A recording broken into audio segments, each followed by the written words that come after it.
Welcome to the Navigating Dental Insurance Podcast, where we don't take from insurance companies. Here are your hosts, Mr. Jordan Comstock and Mr. Ben Tuine. What's up, everybody? Welcome to another exciting episode of the Navigating Dental Insurance Podcast. I'm one of your co-hosts, Jordan Comstock. With me, as usual, Mr. Ben. What is up, dog? What's up, Jordan? How you doing? Pretty good, man. Pretty good. How you doing? Doing good. Busy day today. We had a ton of interviews over here at Boom Cloud, hiring a bunch more people. So it was a fun but also exhausting day. I feel ya. That's sort of is the theme of business owners these days. Is that Sure. the work-life balance seems to be a little bit in question, more so than it was 4 or 5 years ago. But Sure. at the end of the day, we're just trying to have fun. Help people. Yeah, dude. I mean, that's all I'm doing. So. Sweet. Well, thanks for that intro, Jordan. So I'll introduce our guest, our guest speakers today. We have Bob Spill, who, of course, has an amazing book on leadership, or a couple of them. Is that right, Bob? Yeah. Out there on Amazon. You've got the one that I have there. Oh, sorry, my son moved it, which is a leadership book.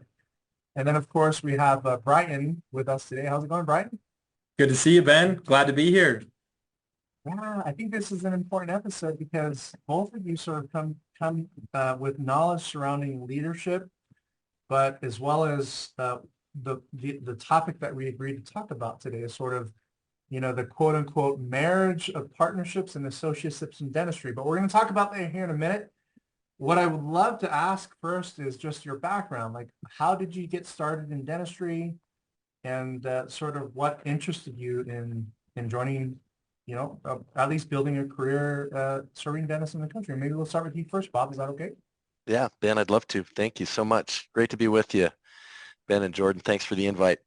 Yeah, just to give a quick bio. There's a phrase in the industry that either dentistry finds you or you find dentistry. Yeah. Okay. And literally dentistry found me while I was consulting in medicine.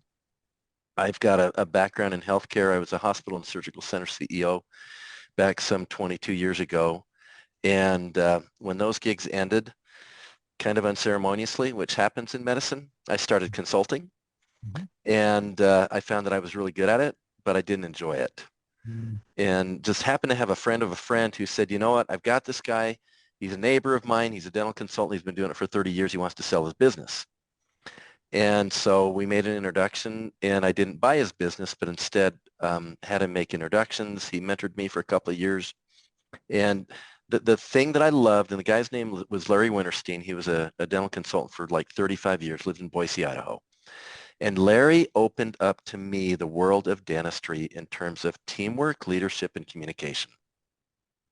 Just through his own perspective of what he called the hidden game of dentistry, mm-hmm. or the game underneath the game, And once I was able to really see what was going on, it just lit a fire in me, because the things that I have loved in my own career have been building amazingly effective teams, teaching and developing really great leaders, and then creating communication systems and channels that lead to even greater success. So it was kind of like, man, I very quickly shifted my entire consulting focus to dentistry. That was about 16 years ago. Haven't looked back. Once in a while, I dabble into a medical practice, and I'll always afterwards look at my wife and say, why in the heck did I decide to do that? It's so much more messed up, to be very candid, and so much harder to do, And so why dentistry? Candidly, for me, it's because I love the fact, and again, this is a Larry Winterstein thing that he helped me see, is that dentistry serves people, and we're working on smiles and working on health, but what we're really doing is we're affecting hearts. Mm-hmm. Okay, this is a people business. If there's a people business in America, man, dentistry is it. Oh, yeah. And that just really lit a fire in me, and haven't looked back, and have loved every minute of it. And most of the time doesn't feel like work. It feels like fun. That's yeah, awesome. that's when you know you got it right. Yeah, Yeah. exactly. Yep, that's completely true. Yeah. So one follow-up question to that. Yeah. Oh, sorry. Go ahead, Bob. No, go ahead. No, your turn. So you said you started in dentistry 16 years ago. hmm So here's the funny thing is I started my career in dentistry about 16, 17 years ago, and this is my first profession. This is your second profession. Yes, it is. Yeah. So for our Yep. listeners, one of the things about Bob, if you Google his name, Bob Spiel, you'll find that he's on Gordon Christensen's leadership team, like the hmm speaking group. He Yeah. I'm a endorsed faculty speakers, member. yep, Yeah. faculty member. That's cool. hmm So Bob has a lot to bring to the table, which leads us into Bryton, which is he's part of Bob's team in terms of this whole area of coaching, consulting, and sort of creating this leadership dynamic to help dental practice owners in a better way. So we have Bryton here that tackles that same area side by side with Bob. So Bob, anything else before we move on to Bryton and his background? Well, I just want to tee Bryton up for a second. So, Yes. Bryton and I are great friends. We met probably 7, 8 years ago. And the thing that I saw in him was fire, passion, a great heart, and also a real desire to really affect people and a love for leadership. And so about 2.5 years ago, maybe 3 years ago, we started talking about, maybe we could do something together. 2.5 years ago, we launched what we call Dentist Partner Pros, which was a spinoff from my consulting business, and we'll go into more of that in a minute. And it's been fabulous. It has been so much fun to be able to mentor not only Bryton, but the other members of my team, teach them all about dentistry, and also put together a service that we think is really, really powerful for the industry and the profession. That's awesome. That's awesome. It kind of reminds me, and forgive me for this analogy, as it pertains, when you have this sort of dynamic of two really great professionals that work together, right? Mm-hmm. You create somewhat of a powerhouse of a relationship, but the dynamic is set up for the next person to carry the legacy forward, right? Correct. And just for giggles and kicks, and don't hate me for this, but what came to mind was a movie that I watched in 2007 called American Gangster. Nice. Yeah. You had Bumpy Johnson, an amazing heart. He's still a beloved name. And this is not the listeners, I'm not calling Bob Bumpy Johnson. Bumpy? No. Hey, that's going to be his nickname on Zoom. Not from even now close. on. What up, Man, Bumpy? yeah. But the funny thing is that Bumpy Johnson, and I studied this in college, Bumpy had an apprentice by the name of Frank Lucas. And Frank Lucas carried Bumpy's legacy. Bumpy had a heart attack in a furniture store, and he was Do not call me Bumpy then. Yeah, let's all right? No. No. Yeah, we're not gonna do that. That's exactly why I wanted to put that disclaimer. No trigger warning here because we're not talking about things too crazy. But Frank Lucas carried that legacy on, in terms of what Bumpy did. And the thing that really stood out to me is every Thanksgiving, Bumpy would have semi-loads of turkeys to give out to the residents in Harlem. And Frank continued that for the rest of his gangster career.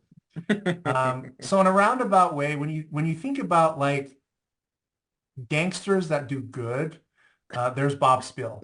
And Nice. And Thanks, then, Ben. Yeah. and then Bryton is here to sort of help carry that legacy on into the extended future, right? Exactly. You're right. You got it. Sorry for polluting the image of who you are with that story. That's all good. I'll be the I'll- Frank to Bob's Bumpy any day. So. Oh man, that was good, Ben. No, I just wanted to have fun with that because in terms of this whole dynamic of partnerships, they're designed in a way to carry, in my mind at least, I'm hoping my son will be my right-hand man in my business at some point in the next 10 years, Yeah. But the idea is to carry that legacy on because what the younger generation do is they build on what we didn't do in our generation because we didn't have the tools, technology, or understanding of those things at the time. Exactly. So here's Bob in terms of CEO for hospitals, getting sort of diving into dentistry 16 years ago. Bryton, love to learn about your history. Yeah, happy to share it. I don't have as much to share, but it's still No been gangster life. yeah, that's on the down low. So we'll keep that in the back burner. But no, so I started in business. It's been about 8 years now. I originally was chief sales operator for of all things a pest control company. So I started a pest control company with a guy, took it to 7 figures over 2 years. Wasn't an Nice. owner, so it was time to move on. Started a marketing company with a friend of mine, and we built that up to 7 figures, multiple 7 figures. Wasn't an owner. I was the COO, wasn't the owner. And so I was ready. I kind of earned my stripes, if you will. And in the process, Bob had become a great mentor of mine. And so I started, hey, Bob, can you tell me more about what you do? I want to learn about this. So I paid my own way, went on a few trips with him, and we started talking about this idea of helping solve this associate hiring problem in the industry. And that turned into what we call Dentist Partner Pros now. So we co-founded Dentist Partner Pros, like Bob said, about 2.5 years ago. And since then, it's been my entire focus and obviously Bob's huge focus, and it's what we love to do. So we help burnt out dentists get their life back by hiring the right people and forming great partnerships. We used to say we form dental marriages and prevent dental divorces, but that was a little weird. So we don't say that as much I mean, it anymore. makes sense. But in some ways, it's really what we do. We really help people hire right, stay together, and then make sure they've got a great team surrounding them. So yeah, that's a lot of what we do. If it's one thing that I've learned over the past several years of running Boom Cloud is you want to hire right, or it causes so much pain. Yes, it's For one of the years. biggest things you can do. Yeah. So to go back to what Bob said earlier, dentistry definitely found me, because without Bob, I don't think I would ever hopped into it. And I think originally I joined because of the opportunity. You know, there was a great opportunity. It's a fantastic industry. It's growing. It's normal, all those things. But then I've stayed because of the incredible people that I've met, like you, Ben, but also all the dentists and the practices that we get to work with. One of our favorite things is going into a practice, getting to know the team. It just brings some of the most caring, down-to-earth, easygoing people, because they're a people-first business that happens to make really good money. But I mean, that's just how it ends up working. And so I may have got into it originally for that, but I've stayed because I love helping the people. They're just so fun to help, and they're appreciative when they get really great work. And so, yeah. That's awesome. It's hard to not be tempted to ask, are you on the open market, right? Just kidding. I know. He has ownership this time now, Ben. Yeah, we are. Done deal. We locked that in, man. Yes. Darn it. No more free agency. We have applied the lessons that we teach our clients here at our own company. So there you go. Are you guys mainly helping practices find associates to partner, as you know, in the practice? Is that the main? Yeah, great question. Our main service at Dentist Partner Pros is what we call the associate hiring system. And it's exactly that. We help private practices find the right dentist who stays, fits, and makes the practice money. You need all three, because if you don't have them, then it doesn't work out. And that all started because in the industry, 75% of dental associateships fail within 1 year. Oh, yeah, right? It's a challenge. I've heard that. It's bonkers. It's totally crazy, and it's a number we've accepted to be true. And then of that, 50% of partnerships fail within 5. And so, so even if they go all the way through, decide to get married, if I can use that phrase, and then after 5 years they have a divorce. Wow. Yeah. So there's this underlying current within the industry of we don't do a great job partnering. Yeah. So stat number one, it sounds like practices they want to. I know a ton of our clients at Boom Cloud want to add associates. We get people all the time asking, "Hey, do you know any associates?" I'm like, "Not really," but I know who to send them to now. The reason why that's a challenge is it because they're not giving them ownership. in the practice? Or are they Man, just saying you're an what a big associate? question. Yeah. Yeah, there's Much, a much lot. deeper than that. Yeah, Yeah. there's a lot to Okay. unpack it. Creating a path to ownership is a great way to bring on high quality, good associates. But a big caveat to that is it has to be a practice worth bringing on a partner to. Okay, I Okay. see. So lots of times dentists will look in the mirror and they'll look at their practice. They'll feel overwhelmed and busy and Yes. exhausted because they're working so hard. And they think, man, if I just get an associate in here, it's going to solve all my problems. Mhm. And it's just not true. A lot Yeah. of practices think they need an associate, and the reality is they just don't. They need to fix their systems. They need to fix their Sure. communication, That all comes that stuff, after. right? Yeah, that's a Right? Yeah. byproduct. Right? Mhm. So there's that part. You need to have a practice that is, without a lack of a better term, worthy of bringing on an associate Yeah. or prepared to bring on an associate, can actually do it successfully. The owner has to have the right mentality that I want to grow this pie. I want to share it. I don't Mhm. want someone to, when an owner hires an associate dentist to say, I want to just shove all the stuff I don't want to do on their plate so I don't have to worry about it anymore, it never works. Sure. It just Yeah. it just doesn't, right? Hmm. So yeah, that's when you start to piece apart, like, why do so many of these associateships fail? I think those are some of the indicators. We've also identified, hey, if you're not aligned in values and how you practice Core values. philosophy, Yeah. money, how In you personality. personality styles, how you deal with Mhm. money. These are all factors that when you're saying, let's just hire an associate, you don't consider, because most people, when they hire someone, it's just off this gut emotional feeling of like, hey, you seem cool. We like some of the same things, or we went to Oh dental boy. school together, Yeah. or Yeah. hey, you're a friend of a friend. Let's, hey, here's an offer. Let's see if it works out. There's Mhm. nothing more expensive that you can do to your practice than hiring the wrong dentist. Yeah. Or the wrong It's, anyone. yeah. But Especially especially, Jordan, dentists. the wrong dentist, though, because they're Yeah. so integral. They're part of the Yes. foundation. It's part You of can the hire. offering. It stinks to hire the wrong front desk person or the wrong hygienist, but Yeah. you can extricate them a lot easier than you can somebody who's Sure. part of the production team. Yeah. No, You know, yeah, that Yeah. makes sense because they're part of the offering. They're part of the patient experience. they are. So that is a critical hire or Yeah, partner. Yeah, yeah, that's it is. interesting. All Yeah. right, so you said another stat that after 5 years, the partnership goes sour. So what are the Yeah. causes? What's going on? Bob, you want to take that one? Yeah, you betcha. What we have found, even if they get to the point of saying, you know what, let's formalize this, Mm-hmm. there are certain, if I can use the phrase, hygiene factors that partners should engage in, Nice. okay, to make sure the partnership stays together, thrives, communicates. Frankly, so much of it, and if I can use an analogy, it's like marriage. Okay, It you've is. got to keep the relationship fresh. You've got to keep communication open.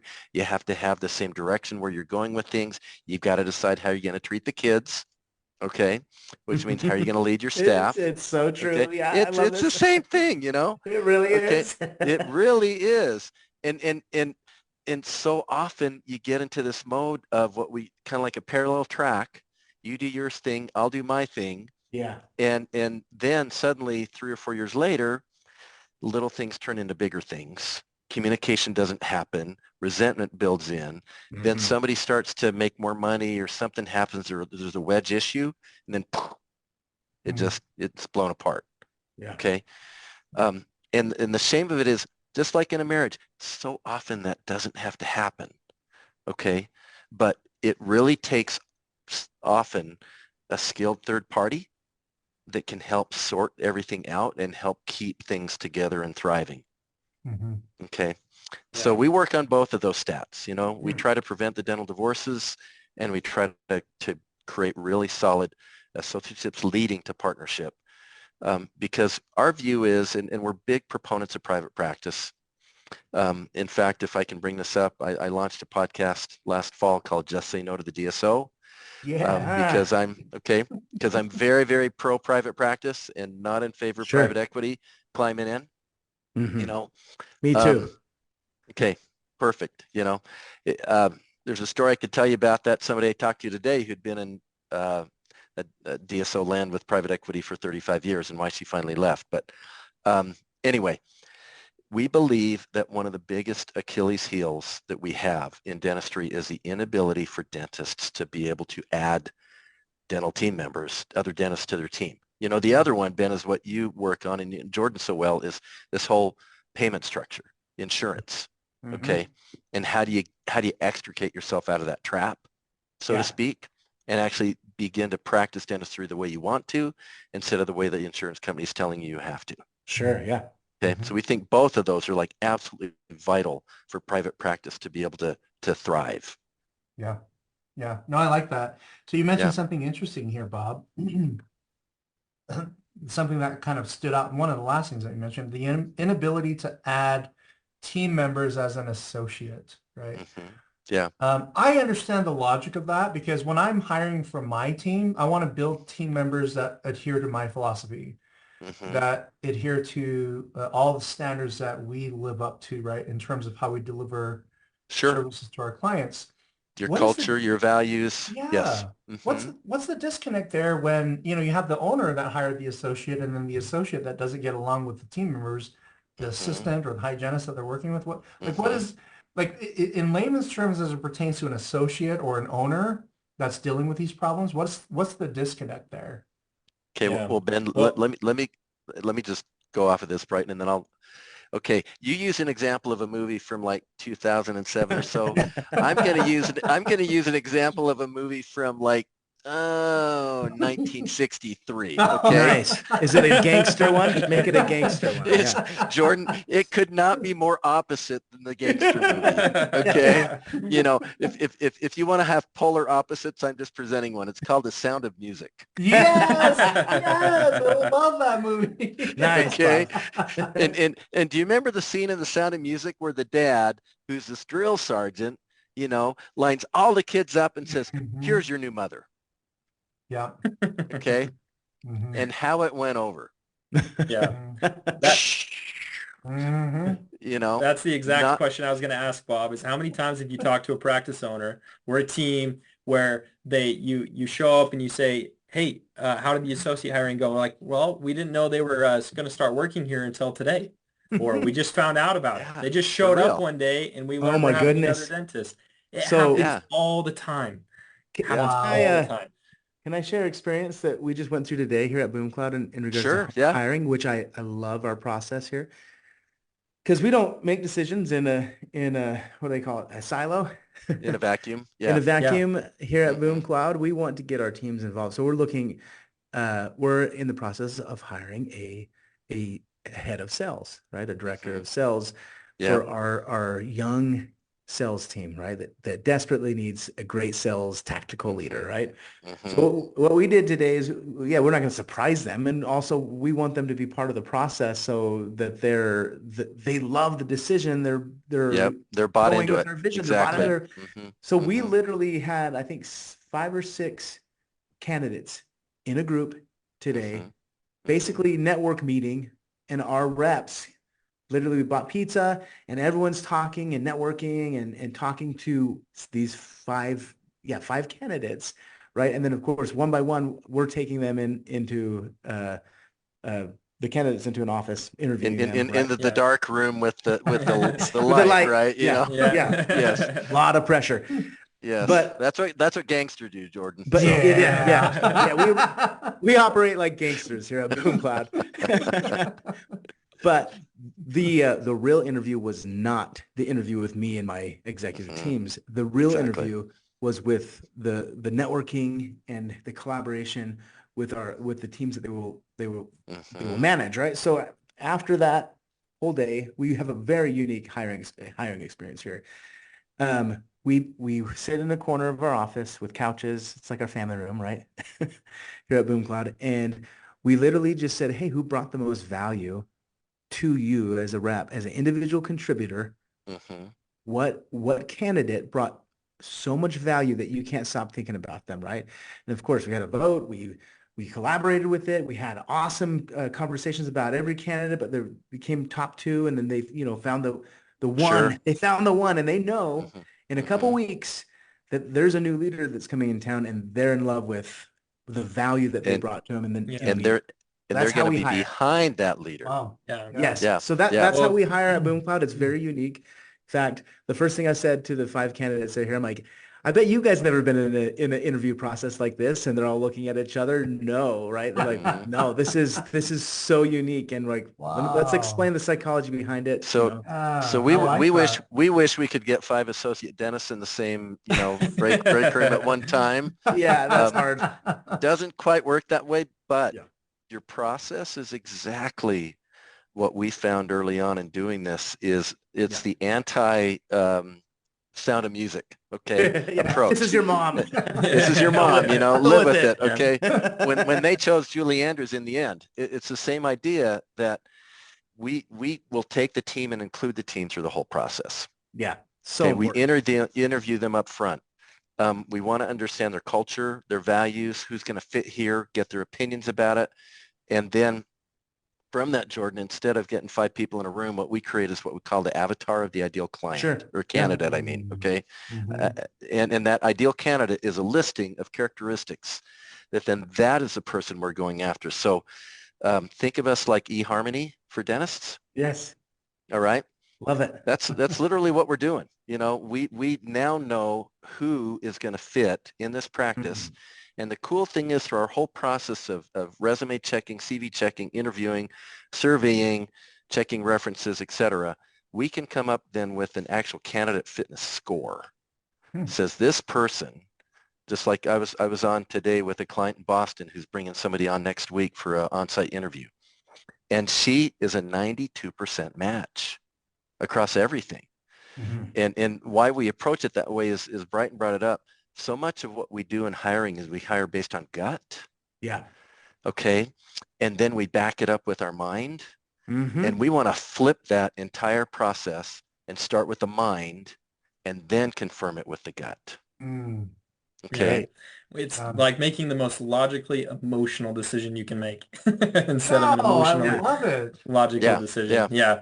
And go back to what you were doing, Jordan. Stephen Covey put it, no participation, no buy-in. No buy-in. Yeah, And exactly. if the team is going to be the people that supports this person, that gets them busy, that talks to the patients about them, then we've got to include them in the process. Yeah. It's so critical. It really is. And I agree with, we use a people analyzer tool here.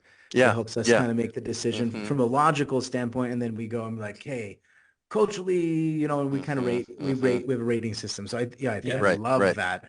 It's so hard in dentistry, it seems, because, well, number one, the practice owner is probably too busy to sit for a 2-hour lunch meeting like I did today and interview 5 associates. They are. It's a huge problem. Yeah. Like this idea of creating the exact ideal fit of who's going to fit, and then to go through the process of recruiting and then trying to actually vet all those candidates and with a sufficient amount of time is like, there's just no way, right? So they're going to skip, they're going to make quick decisions, or they're going to put off it, and then they're going to lose great candidates. There's just too many things for them to juggle, honestly, for them to do the process justice, the way that would serve them best. It's really, really challenging for them to do it. Do most practice? Oh, sorry, Ben. No, go ahead, John. I know this is kind of your forte here, so bro. I guess it's just fresh on the mind from today. I think, and here's my chief revenue officer calling right now because he had a final interview with one of them. I'll call him back in a minute. Do most practices struggle because we talk about like core values and making sure there's a cultural fit, which is so huge. Do most practices just fail to implement core values, and is that what's causing these problems in dentistry? Because it's not just with associates; it's with every other practice team member, right? Yeah. Is that one of the core issues? Good question. I mean, I don't know if we can particularly speak to, is core values the actual issue, but culture exists whether it's intentional or non-intentional. It exists, right? And our ability to create that culture is one of the biggest indicators of retention, right? So we can go into 2 practices. One's got a strong leader who's made intentional decisions to create a great environment, and their team stays. Just they do. They've got employees there for 10, 15, 20 years. Yeah, It's that's a awesome. family-like feel, right? And when you've worked with people for that long, it's a culture that people want to be a part of. Whereas vice versa, you've got a practice who's struggled to keep people. They haven't created an intentional culture. It's usually a fire running around with your head cut off kind of feel where everybody's constantly stressed and there's not a lot of intentionality around creating that culture. You have to admit that culture plays a part in your retention. And that's associates, that's assistants, that's hygienists, that's front desk, that's everyone. Culture is a really big part of that. And that's obviously what we believe is the culture is a predominant reflection of the primary leader in the practice. So that culture is a reflection of that doctor and that doctor Sure. owner. Yeah. Yeah, that makes sense. Well, so with that said, Brian, it's like, people grow up in different backgrounds, right? Different cultures. Some are gangsters, some are Sound of Music people. Yeah. What I will say is that when I Using that. compare my gangster story with Bob's story, mine is a little bit more positive.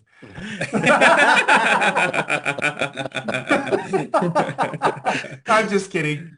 Yeah. Do not watch Mine American ends Gangster. with Nazis and fleeing refugees and yes. So yeah, and your story is much more positive than mine. No, but American Gangster is not for everybody. Like I read about it and then I watched the movie. I'm like, holy smokes, this is really violent. Sound of Music is a safe zone, I forgot the question. Was it me asking a question? No, we were talking about the leader and how the doctor is a reflection of the practice. Oh yeah. Or the practice is a reflection of the doctor. Right. So Or when doctors. Okay, thank you for reminding me. So when you think about relationships, naturally nobody is a fit with anybody, right? Just anybody.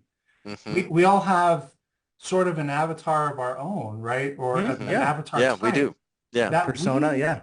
Yeah, you could have 3 different people, professionals, very highly educated, but only 2 of them will get along, right? Yeah.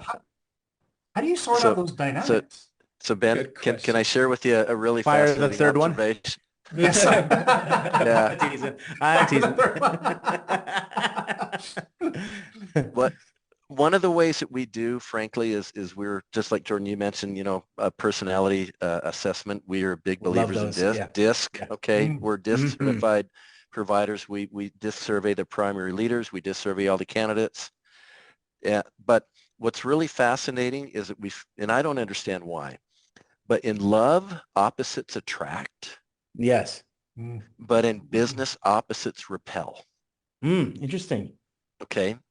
So what we try to do, we don't try to find somebody who's a clone of the primary doctor, but if you know the DISC model, you try to find somebody who's got a linkage to them so that they've got something that they have in common, but they're not necessarily the same person. If they're the same person, the practice itself just kind of flounders. Yeah. But if you can find a complementary strength, it really helps them move forward and they become stronger together. That's what I wrote down is what I heard is you got to find somebody that'll complement your skills, not oppose them or mirror them to a T. That makes perfect sense. I think of this all the time, especially today, being it fresh on my brain. This particular sales leader that we're bringing on has some similarities to me and to some of our other leaders on our leadership team. But there's one thing that part of his personality is like very like detail oriented and a lot of my leadership team, we're really high level, right? And it acts as a strength all of a sudden to the leadership team in that area, right? Is that kind of what you guys are looking for? Is complementary strengths. The same thing with, so I have an identical twin brother, and he is our chief operating officer at Boom Cloud. And you look at us and like, oh yeah, they're twins. They're got to be the same, right? We couldn't be. We're crazy different, but very similar. And his strengths complement my weakness, and vice versa. And it's been like the best partnership. Even though he's my brother, we don't fight. You think we would, but we don't, because we have healthy conversations. We'll say that.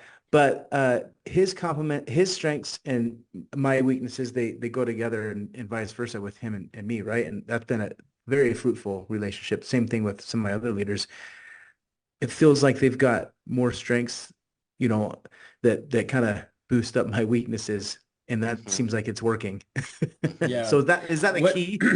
yeah, what's interesting about forming a dental partnership, you know, or bringing on an associate is they almost have the same job Sure, yeah. compared to where, you know, where you and your brother probably, I mean, I Two don't know different what your roles. role is, right? Yeah, you have Yeah, two different different roles. roles. CEO, yeah. We kind of play in our own worlds, right? And but in dentistry, they share a lot of the same stuff. They share the Interesting, team, okay. they share Huh. the space, they do the same kind of work.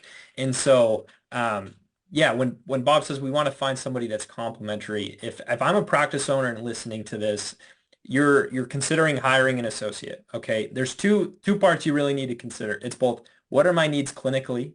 You know, what are we doing now? If I bring in someone that uh, can either complement or do what we do, but we don't want somebody that is totally off left field. Oftentimes, doctor owners will be like, man, it would be really nice if I brought in someone that did all these other specialties and kind of we had our own within.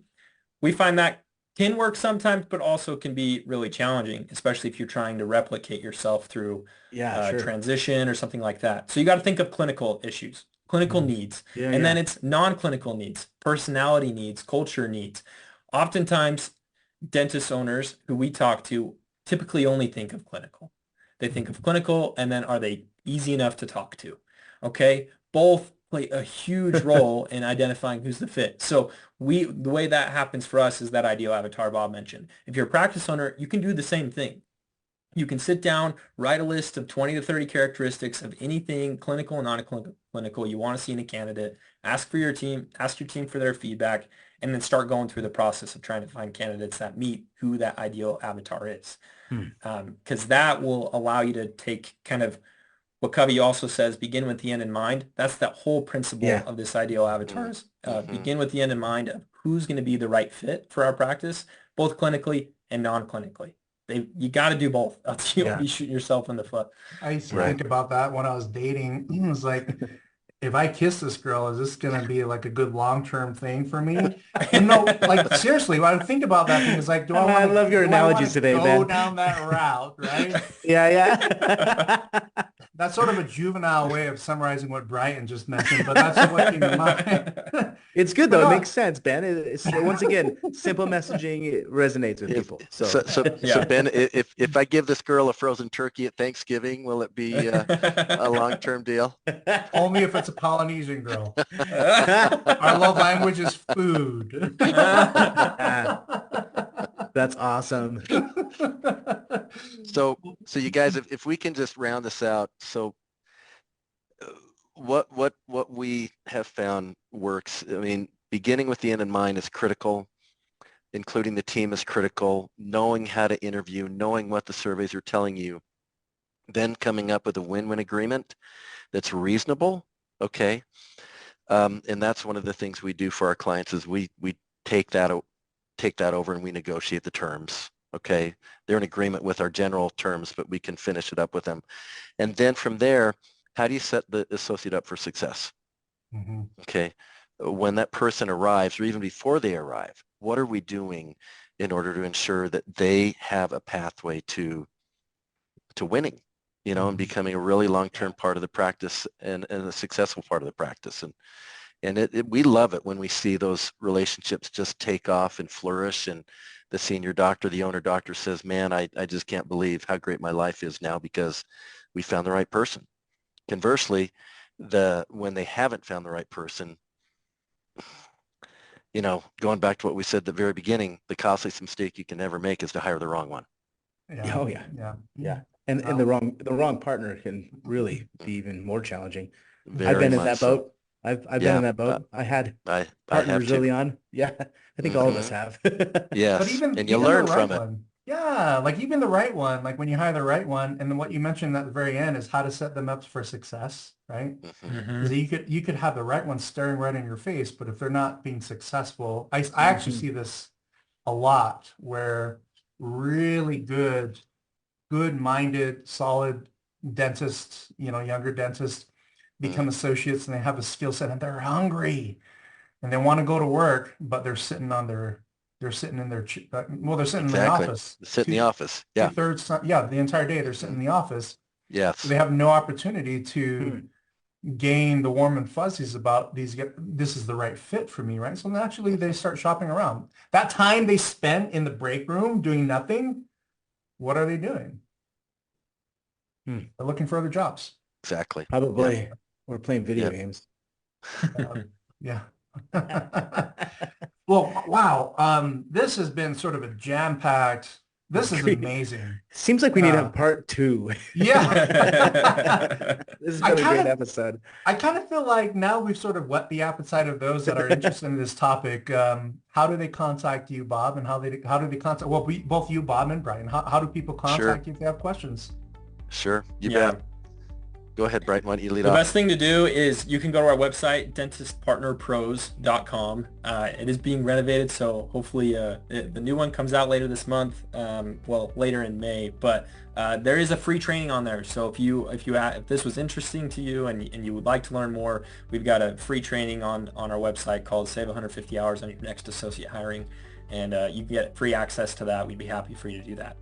You can email us if you want. If you have any more questions for us, if you'd like to learn more, either Bryton, that's Bryton at dentistpartnerpros.com, or Bob at dentistpartnerpros.com. His is a little easier to spell. Maybe I should change my name. So, but the other thing, change your name to info. Okay. Oh, I was gonna say info bumpy. or yeah, there we go. Frank.